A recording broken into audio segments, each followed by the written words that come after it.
बच्चों अभी हम लोग देख रहे हैं बेरोजगारी कम करने के उपाय। ठीक है, तो इसमें बहुत सारे अलग अलग उपाय है। पहले तो हमारे मोटिवेशन क्या है, क्यों हम बेरोजगारी कम करें? क्योंकि अगर हम बेरोजगारी कम नहीं करेंगे तो आगे जाके हमारे समाज में क्या ज्यादा पलेंगे, असामाजिक तत्व। ये स्टार्ट होता है कहाँ से? माँ बाप का बच्चों के ऊपर अगर प्रॉपर क्या ना हो, कंट्रोल ना हो, और शिक्षा के प्रति उनका क्या घटना, रुचि का घटना, यानी पढ़ाई में उनका ज्यादा क्या ना रहे, इंटरेस्ट ना रहे। उसके बाद वो एक शिक्षित व्यक्ति बन जाता है। शिक्षित व्यक्ति बनने की वजह से उसको क्या, कैसे काम, छोटा जो श्रम जिसमें ज्यादा होता है वैसे काम करने में वो इंटरेस्ट लगता नहीं। पढ़ तो लिया है लेकिन उसके बाद कौशल नहीं है, स्किल नहीं है। इसके वजह से वहां पे समाज में वो लोगों का क्या, ताने सुनता रहता है, परिवार के ताना, लोग उसके पास से रोजगार का एक्सपेक्टेशन करते हैं, लेकिन जब वो रोजगार नहीं प्राप्त कर पाता वो मानसिक बीमारी में चला जाता है, मानसिक उसको त्रास होता है, और साथ ही साथ वो असामाजिक तत्वों के काम जैसे कि चोरी करना, दारू बेचना, ये अलग प्रकार के नशीला पदार्थों का सेवन करना, ये सारी चीजों में वो चला जाता है। और जो लोग अच्छा काम कर रहे हैं उनको मारपीट करना, चोरी करना, मतलब हमारे अर्थतंत्र को वो तोड़ने का काम कर रहा है। जैसे कि कोई वाटर टैंक में लीकेज होता है, वैसे अर्थतंत्र में ये सब क्या बन जाते हैं, लीकेज बन जाते हैं। तो ये मोटिवेशन है, क्यों हमें क्या करना चाहिए, बेरोजगारी में कम करना चाहिए। तो उसके कुछ उपाय है। पहला उपाय, सरकार ने क्या किया है, सरकार ने 10% आर्थिक वृद्धि करने का टारगेट रखा कि हम अगर देश की ही आर्थिक वृद्धि कर देंगे तो अंदर तो लोगों का रोजगार तो बढ़ेगा ही बढ़ेगा। ठीक है, तो उसके लिए पूंजी निवेश पहले करना पड़ेगा। क्यों क्या करना पड़ेगा बच्चों? पूंजी इन्वेस्टमेंट, दोनों सेक्टर में, गवर्नमेंट सेक्टर में भी और प्राइवेट सेक्टर में। पूंजी निवेश करने से क्या फायदा होगा? बहुत सारे लोगों को पैसा किसके पास है, कंपनी के पास। कंपनी और जगह खरीदेगा, कंपनी और बहुत सारे मशीन को खरीदेगा, लेकिन मशीन को चलाएगा कौन? लोग चलाएंगे, तो लोग को क्या मिलेगा? ठीक है, तो रोजगार ऐसे बढ़ा जा सकता है। और सारे काम पहले बच्चों किसके ऊपर आ गया था, सारा रोजगार किसका जिम्मेदारी कौन ले लिया था? कृषि। कृषि को ही हम सारा टारगेट नहीं बनाएंगे, कृषि के अलावा भी और सारे क्षेत्र खोलेंगे जॉब करने के, तो क्या होगा बच्चा, बैलेंस होगा, संतुलन बना रहेगा। सारे क्षेत्रों को, कुटीर उद्योग और भी बहुत सारे उद्योग हम खोलेंगे, लघु उद्योग ऐसे, राइट, टेक्निकल ज्ञान प्राप्त करके उसके क्षेत्र में। थर्ड, सरकार क्या करेगा, स्वरोजगार की योजना भी देगा और डायरेक्ट कमाई का भी साधन दे देगा। जैसे कि मनरेगा योजना है, अपने गांव में अपना काम साथ में मिलता, तो मनरेगा योजना जैसा। और स्वरोजगार की बहुत सारे योजना है, जैसे कि वाजपेयी अटल, क्या वाजपेयी बैंकेबल योजना, राइट, और दंतोपत ठेंगड़ी योजना, ऐसी योजना है जिसमें सरकार क्या करती है, डायरेक्ट पैसा देती है किसको, लोगों को जो हुनर वाले हैं, और वो पैसा का यूज करके वो स्वरोजगार कर पाते, अपने कुछ धंधा वगैरह कर पाते हैं। तो पहला ये आइडिया था। दूसरा आइडिया बच्चों कि सरकार कैसे उद्योगों पे ज्यादा फोकस करेगी जिसमें श्रम ज्यादा हो। श्रम मतलब जहाँ पे हार्डवर्क, लोग डायरेक्ट काम करते हो, ऑटोमेटेड वाला इंडस्ट्री में ज्यादातर लोग काम करेंगे, तो सबको क्या मिलेगा, रोजगार मिलेगा। जैसे कि लघु उद्योग, गृह उद्योग, कुटीर उद्योग, हुनर और हस्तकला आधारित उद्योग। ज्यादातर लोग हाथ में, जैसे बच्चों कपड़ा, हाथ बुनने वाले कपड़ा भी आता है कि नहीं, तो ज्यादातर लोग काम करेंगे, क्योंकि ऑटोमेटिक बनेगा नहीं, ज्यादातर श्रम होगा, तो सबको क्या मिलेगा, रोजगार मिलेगा। ऐसे करके हम नंबर ऑफ रोजगार क्या कर सकते हैं, बढ़ा सकते हैं। नेक्स्ट है बेटा, ग्रामीण क्षेत्र में कृषि और कृषि से जुड़े हुए और भी उद्योगों को बढ़ाना है। कृषि को कैसे बच्चों बढ़ाएंगे, तो उसका इंफ्रास्ट्रक्चर को बढ़ा के, जैसे कि हम एक से ज्यादा बार खेती करेंगे। बहुत बार बच्चों क्या होता है, एक साल में एक ही प्रकार के फसल लिया जाता है, तो हम more than one type of crop भी ले सकते हैं, वैसा व्यवस्था करेंगे। उसके लिए हमें अच्छी बंजर जमीन होगी जहाँ पे खेती नहीं होगा, उनको भी हम खेती के अंडर में लेके आएंगे, राइट। और सिंचाई की सारी व्यवस्था करने के लिए क्या करना पड़ेगा, चेक डैम, ट्यूबवेल, बांध, नहर, ये सबको भी व्यवस्था करना पड़ेगा। फिर बिजली पानी की व्यवस्था भी देना पड़ेगा, क्योंकि जब उसको बिजली मिलेगा तभी तो बहुत सारे मोटर वगैरह चलेगा, पानी और पंप वगैरह चलेगा, राइट। तो ये सारे संरचना में डेवलप करेंगे। और कृषि के संलग्न वाले बिजनेस जैसे कि डेयरी उद्योग, मत्स्य उद्योग, कुक्कुट उद्योग, ये सारे कुक्कुट पालन, ये सब कुछ डेवलपमेंट होगा, तो सबको क्या मिलेगा बेटा, रोजगार मिलेगा। इससे फायदा क्या होगा, चौथा पॉइंट, कि लोगों का गांव से शहर की ओर की स्थानांतरण घटेगा। गांव में ही लोग क्या होंगे, पावरफुल बनेंगे, वहां पे ही सारी चीजों का विकास होगा, वहां पे स्थायी संपत्ति बढ़ेगा गांव में, तो लोग शहर की ओर जो स्थानांतर होते थे उसका इंटरेस्ट क्या होगा, घटेगा। तो जो शहर के ऊपर जो प्रेशर है इनकम देने का वो भी क्या होगा बेटा, रिलीज होगा, राइट। और साथ ही साथ क्या करेंगे बेटा, बागायती खेती, संग्रह खाद का यूज करके खेती, फसल बहुत प्रकार का अलग अलग उगाएंगे, उससे भी फायदा करेंगे ताकि लोग का स्थानांतरण ना हो। नेक्स्ट पॉइंट क्या है बेटा, पांचवा, ग्रामीण लोगों का क्या बढ़ाना है, जीवन स्तर बढ़ाना है।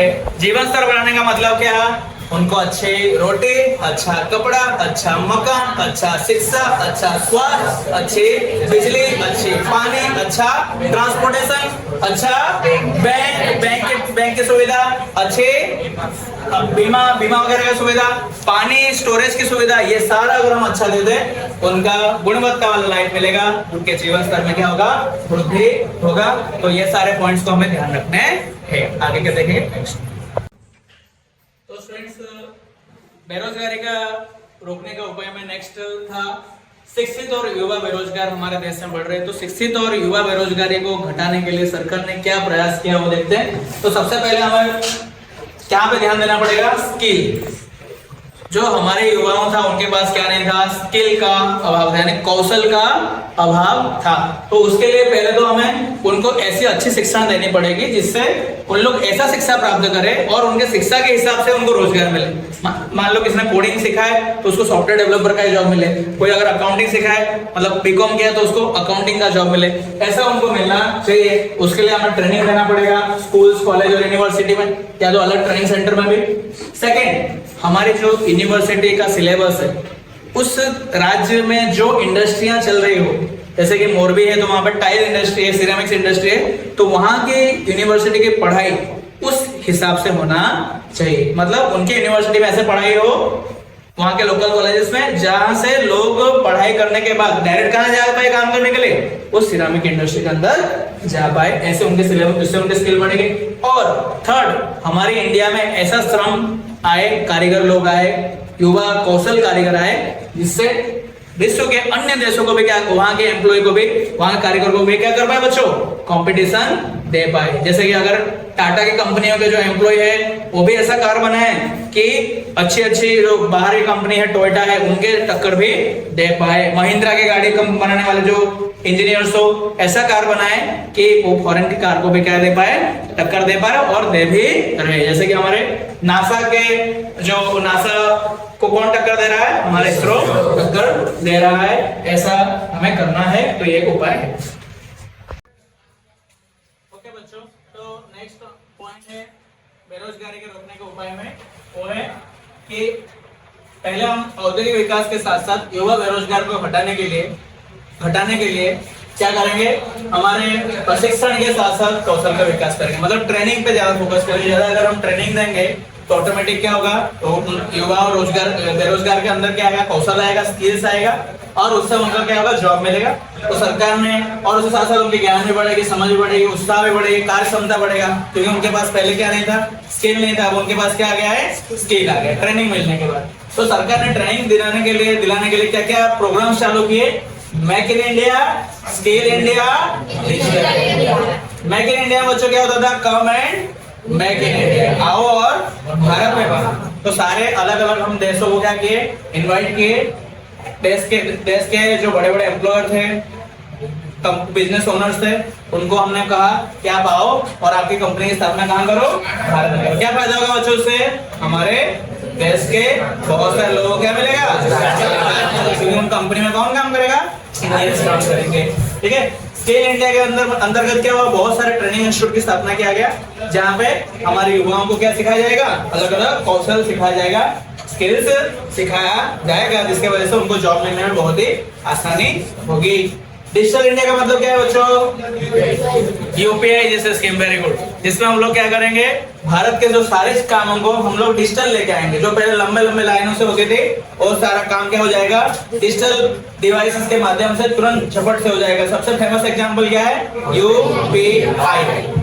ठीक है, यूनिफाइड पेमेंट इंटरफेस, यानी जैसे हम फोन पे, गूगल पे फटाफट करके कैसे काम कर लेते हैं, दुनिया चौंक गई हमारे यूपीआई सिस्टम को देखकर, राइट। तो इससे बहुत ही फायदा होगा, सभी डिवाइसेस को हम डिजिटल कर देंगे, मतलब पूरे इंडिया में अगर डिजिटल ये सारे काम करेंगे तो तो इस हिसाब से प्रशिक्षण ट्रेनिंग बढ़ रही है और लोगों में स्किल्स मतलब हमारे रोजगार के बहुत सारे ऑप्शन बढ़ रहे हैं। हाँ। इसके साथ साथ हमारा जो टेक्निकल इंस्टीट्यूट है, कॉलेज है, यूनिवर्सिटी में भी उनके सिलेबस कैसा रखेंगे बच्चों, जैसे कि इंडस्ट्री का डिमांड है, इंडस्ट्री की जैसा मांग हो वैसा ही हम लोग क्या करेंगे यहाँ पे कॉलेजेस यूनिवर्सिटी में हमारे सिलेबस को क्या कर देंगे, बदल देंगे। अब जो जैसा लेवल वहाँ पे इंडस्ट्री को जरूरत है वैसा लेवल की प्रिपरेशन हम काम करेंगे, बच्चों को पहले से करवा देंगे ताकि जैसे उनकी पढ़ाई खत्म हो, जैसे कहाँ पे गए, कंपनी में गए, कंपनी में लगा आओ आओ आपका स्वागत है। क्यों? क्योंकि जो चाहिए उनको वो आता है। बच्चों कंपनी में है तो पहले क्या करना पड़ेगा, पहले खुद को ट्रेनिंग देना पड़ेगा बच्चों को, उनका टाइम वेस्ट होता है। आप यहाँ 4 साल पढ़ के गए, वहां पे फिर से कंपनी आपको सिखा रहा है 2 साल। बच्चों अगर आप पूरा रेडी होगा तो फटाफट आओगे, डायरेक्ट क्या करोगे, ट्रेनिंग के बिना ही जॉब पे पगार चालू। ठीक है, तो बच्चों हाँ, और IIT IIM जैसे बहुत सारे संस्थाएं भारत सरकार ने स्थापना की। IIT का मतलब Indian institute of technology, IIM मतलब इंडियन इंस्टीट्यूट ऑफ मैनेजमेंट, यानी बच्चों तकनीकी क्षेत्र में, टेक्नोलॉजी क्षेत्र में सर्वश्रेष्ठ यूनिवर्सिटी हमारे इंडिया का कॉलेज है। IIM यानी मैनेजमेंट, यानी सारे मैनेज करने के लिए, बिजनेसेस के लिए ये IIM Indian institute of management सबसे फेमस है। तो इससे बहुत सारे IIT और IIM का स्थापना भारत सरकार ने किया। ओके, नेक्स्ट पॉइंट है बच्चों, क्या हम सिर्फ कृषि और उद्योग तक ही सीमित रह जाएंगे? हमने उद्योग के बारे में देखा, क्या हम सारा रोजगार कृषि और उद्योग में पाएंगे? करने बहुत सारे भारत में सेवा क्षेत्र का ऑप्शन भी खोल दिया गया, तो रोजगार के नए नए क्षेत्र खोले गए, जैसे कि कंप्यूटर टेक्नोलॉजी, IT मतलब इंफॉर्मेशन टेक्नोलॉजी, यानी कंप्यूटर लैपटॉप के साथ हम सारे सॉफ्टवेयर डेवलपमेंट, ये सारे फार्मास्यूटिकल यानी दवाई की कंपनी, दवाई बनाना, पैकिंग, कुछ पैकेजिंग करना, आउटसोर्सिंग यानी बच्चों बाहर से काम करवाना, राइट, जैसे कि अमेरिका वाले इंडिया के कुछ कंपनियों से क्या करते हैं, सॉफ्टवेयर डेवलप करवाते हैं। आउटसोर्सिंग का काम, मार्केटिंग करना, कैटरिंग, खाना वाना, इवेंट, बड़े बड़े इवेंट्स को मैनेज करना, right, hotel management, stock marketing यानी शेयर मार्केटिंग, जैसे मैं भी हमारे युवाएं काम करेंगे, खाली कृषि और उद्योग में नहीं, ऐसे युवा क्षेत्र खोला गया। तो बहुत सारे रोजगार का अवसर मिला। व्हाइट कलर जॉब बोलते, क्या बोलते बेटा इसको, व्हाइट कॉलर जॉब, जिसमें क्या हो, ज्यादा मेहनत, हार्डवर्किंग ना हो, ज्यादा किसका यूज होगा, ब्रेन का, राइट। फिर बच्चों अगेन जैसे जैसे स्थानीय आवश्यकता है वैसे ही, जैसे ही कंपनी का आवश्यकता वैसे ही हम क्या करेंगे, सिलेबस, हमारे सिलेबस को भी क्या कर देंगे, चेंज करके वैसा हम पढ़ाएंगे ताकि बच्चों को तुरंत जॉब मिल जाए। डिप्लोमा, ITI जैसे ट्रेनिंग की जो टेक्निकल इंस्टीट्यूट होंगे वहां पर डिप्लोमा ITI भी करा जाएगा ताकि युवाएं वो पढ़ के अपने क्या कर पाए, स्किल अप करके रोजगार तुरंत प्राप्त कर पाए। ITI में स्पिनिंग, टर्निंग, वेविंग ऐसे बहुत सारे नौकरी का ऑप्शन खोल। बच्चों शॉर्ट सर्टिफिकेट कोर्सेज भी आते हैं जो आपको 6 महीने करना है, 8 महीने करना है, 10 महीने, उतना खाली आपको खाली जो काम करना है उसके रिलेटेड स्किल आपको लाना, कोर्स कर लिया फिर आपको उसी कोर्स के रिलेटेड आपको जॉब भी मिल गया। तो ठीक है, हाँ। और बच्चों सरकार ने साथ ही साथ क्या स्टार्ट किया, एक नया प्रोग्राम, उसका नाम क्या है, स्टार्टअप इंडिया। स्टार्टअप इंडिया का मतलब क्या है बेटा, स्वरोजगार स्कीम, मतलब जिसमें जो युवा, जो एंटरप्रेन्योर होंगे, जो उद्योग साहसिक भी रहे, जिनको कुछ नया उद्योग स्टार्ट करना है, खुद का इंडस्ट्री स्टार्ट करना है, लेकिन उनके पास क्या नहीं, पैसा नहीं। उनका मन तो बहुत है, आइडिया भी है, लेकिन एक ही चीज की कमी है, पैसे का। सरकार बोला नको, टेंशन नहीं लेने का, मैं हूं ना करके क्या दिया बच्चों, उनको फंडिंग दिया, पैसे दिया, वो भी कम ब्याज के दर पे, बोला तुम स्टार्ट करो। तो सरकार ने मुझे सहायता किया, इससे जो युवा उद्योग साहसिक थे, जिनके पास बहुत साहस था, उन्होंने क्या किया, खुद के कंपनियां भी स्टार्ट करने में सफल रह गए और बहुत सारे लोगों को क्या मिला, उससे रोजगार, खुद भी रोजगार, बहुत सारे लोगों को रोजगार। ऐसे कर करके हमने क्या किया बेटा, युवा बेरोजगार को हटाया, रोजगार की अच्छा रोजगार दिलाया। तो बच्चों बेरोजगार रोकने का उपाय का नेक्स्ट पॉइंट है, हम क्या करेंगे अभी, जब स्टार्टअप इंडिया, नए उद्योग को हम जब स्टार्ट करेंगे, बहुत सारे लोग होंगे जो उद्योग साहसिक भी होंगे, नए नए उद्योग का स्टार्ट करेंगे, तब बच्चों इनिशियली उनके पास बहुत सारे प्रॉब्लम होगा ना, जैसे कि उनके पास पूंजी नहीं होगा, पैसे नहीं होंगे, उनके पास प्रोडक्ट तो बना लेंगे लेकिन उसको बेचेंगे कहाँ पे, उनके पास कच्चे माल के लिए लाने के लिए पैसा नहीं होगा, ऑफिस के फर्नीचर लाने के लिए पैसा नहीं होगा, तो बहुत सारे क्या हो सकती है, असुविधा हो सकती है। सरकार ने फिर से बोला, किसका है तुमको इंतजार, मैं हूं ना, तो बोल के बच्चों क्या क्या कर दिया, पहले तो बोला सरकार ने उन सारे संस्थाओं के, मतलब वैसे कंपनियां जो खुद अपना कंपनी स्टार्ट कर रहे हैं, ऐसे जिनके पास पूंजी वगैरह कम था, उनके लिए क्या किया बेटा, पूंजी निवेश यानी पैसे का सपोर्ट किया। सेकेंड, कम मार्जिन के साथ, ज्यादा मतलब प्रॉफिट ना लेके, यंत्र भी दे दिए कुछ, साथ ही साथ बच्चों कच्चा माल ऑफिस फर्नीचर खरीदने के लिए भी क्या दे दिया, कम ब्याज के दर में लोन, यानी loan with low rate of interest. ठीक है, बिक्री के लिए भी साथ है, आप प्रोडक्ट बनाओ, हम आपको हेल्प करेंगे उसको सेल करने के लिए। फिर बच्चों बैंकों ने भी और फाइनेंशियल इंस्टीट्यूशन जो है, जो वित्तीय संस्था है, उन्होंने भी सस्ते और सरल लोन दिया किसको, जो नए नए उद्योग स्टार्ट करना चाहते हैं। और महिलाओं के लिए भी गृह उद्योग को स्थापित करने के लिए भी सरकार ने मदद किया। तो इस तरह से बच्चों क्या किया गया, रोजगार की मात्रा को बढ़ाया गया। ठीक है, नेक्स्ट है बच्चों लास्ट पॉइंट, रोजगार विनिमय केंद्र। रोजगार विनिमय केंद्र, एम्प्लॉयबिलिटी एक्सचेंज सेंटर। तो इसमें बच्चों यहाँ पे क्या है, ये जोड़ने का काम करता है। ठीक है, एक साइड क्या है, सारे बेरोजगार हैं, जैसे कि बेरोजगार, श्रमिक, मजदूर, शिक्षित युवा, कम कौशल या अर्ध कौशल ऐसे युवाओं, और एक साइड कौन है, काम देने वाले सब मालिक, जिनको लोगों की जरूरत है। इन दोनों को क्या करता है, कनेक्टिंग पीपल, जोड़ता है दोनों को कौन, सरकार का ये केंद्र, जिसे कहते हैं रोजगार विनिमय केंद्र। बच्चों को क्या करता है, पहले रजिस्ट्रेशन कराता है, सारे अशिक्षित सारे जो बेरोजगार लोग हैं उनका क्या करते हैं, डेटा को कलेक्ट करता है, तुम्हारा नाम क्या है, डिटेल्स, कहाँ रहते हो, एड्रेस, आप क्या पढ़ाई किए हो, है ना, पढ़ाई भी लेना पड़ेगा ना, पहले कहीं काम किए हो क्या, ये सारा डिटेल क्या करता है बच्चों, कलेक्ट करता है। और साथ ही साथ आपको करियर सिलेक्शन में मदद करेगा, आपको कौन से कारकिर्दी अपनाना चाहिए, किस फील्ड में आपको काम करना चाहिए, इसमें भी आपको क्या दे सकते हैं, आपको गाइडेंस मिल सकता है। बच्चों ये समय समय पर क्या मैगजीन और सामयिका आने, महीने महीने में जो पब्लिश होता है न्यूज़पेपर जैसा, राइट, इसके अंदर किसके बारे में होगा डिटेल, रोजगार के, कहाँ रोजगार खुला है, तो लोग उसको पढ़ने के बाद जा पाएंगे वहां पर रोजगारी करने के लिए। सुन, तो फिर बच्चों क्या दिया है, हेल्पलाइन नंबर भी दिया है। हेल्पलाइन नंबर में कॉल करके आप अपना रजिस्टर कर सकते हो कि मैं बेरोजगार हूँ, मैं इतना पढ़ा हूँ लेकिन मैं बेरोजगार हूँ, या मैं तो अभी नौकरी था लेकिन चला गया नौकरी।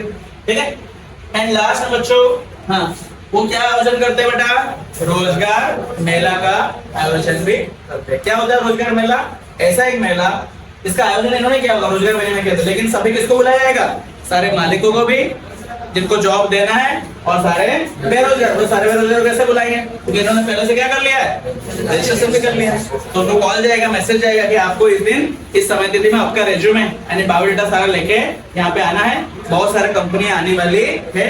तो बच्चों वहां पे जाके क्या देंगे, अपना इंटरव्यू देंगे, अपना बायोडाटा रेज्यूमे सबमिट करेंगे। अगर उन कंपनियों को वो एम्प्लॉय ठीक लगे तो वहां पे हमको क्या मिल जाएगी, नौकरी मिल जाएगी। तो इस तरह से ये रोजगार विनिमय केंद्र काम करता है। लास्ट में बच्चों डेटा कहता है 2015 तक ऐसे 947 केंद्र पूरे भारत भर में थे। ओके स्टूडेंट्स, सो ये हुआ कौन सा आपके रोजगार बेरोजगार को घटाने के सारे उपाय।